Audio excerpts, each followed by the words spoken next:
Hi, I'm An-Ting. I'm a composer. Hi, I'm Ian. I'm a creative technologist. We're going to take you back to a week ago. To our prototype of underwater production. Shoo!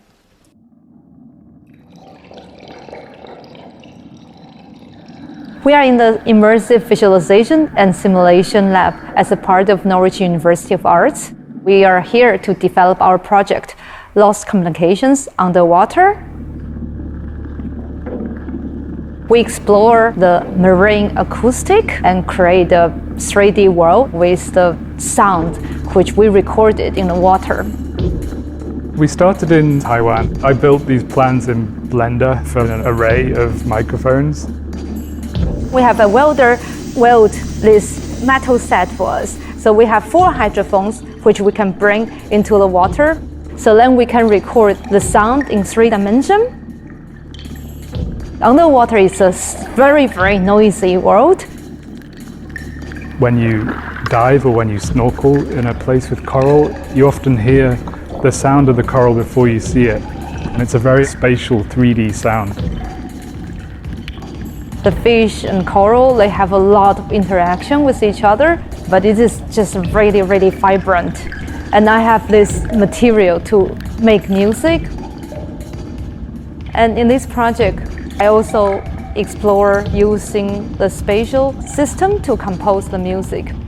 I mean, it sounds like a really kind of fancy. People like to talk about immersive sound, spatial sound, this kind of thing sound very fancy.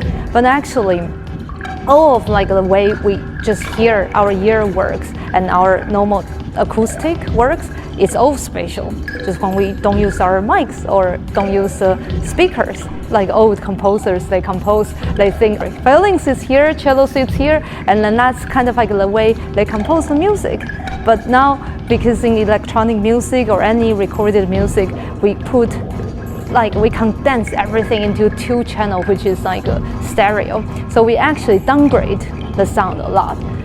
And doing the spatial system of like compositions, actually just to upgrade slightly from the very, very low downgrade. But we are still quite far away from the real immersive, the real acoustic sound. More technically, I use SPAD revolution as the way to move the sound around, and I connect that to Ableton Live, which is my digital audio workstation. I use them to connect that. And Ian, he developed the plugin which can send the sound in Unreal, which is where the 3D world based in the gaming engine. So then we can have 2 sides of the sound all go into the SPAD revolution and then mixing sound inside of this SPAD revolution. So one way I have my normal a process of making music. The other way we have this 3D world and the sound is placed, and also the coral and fish sound, they are placed in Unreal Engine, and then they go into the SPAD revolution and fill into the space.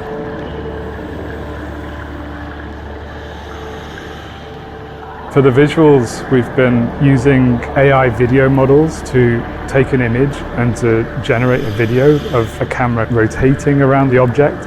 And then from that video, we can use a structure for motion algorithm to build a 3D model. And then we can put that into the game world.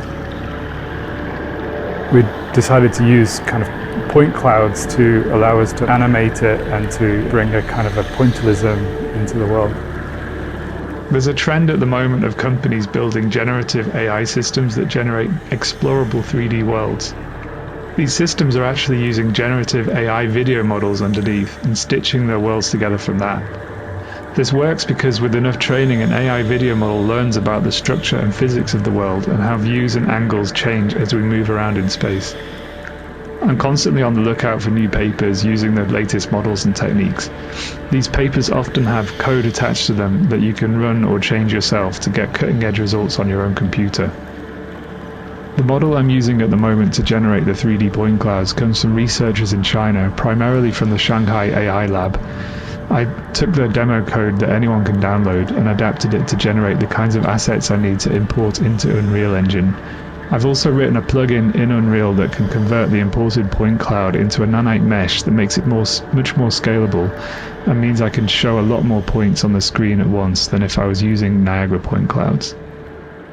One thing I've found really game-changing when using models like GPT-5 to code for me is it's really good at building self-contained little plugins for things that previously would have taken me many days to build by hand.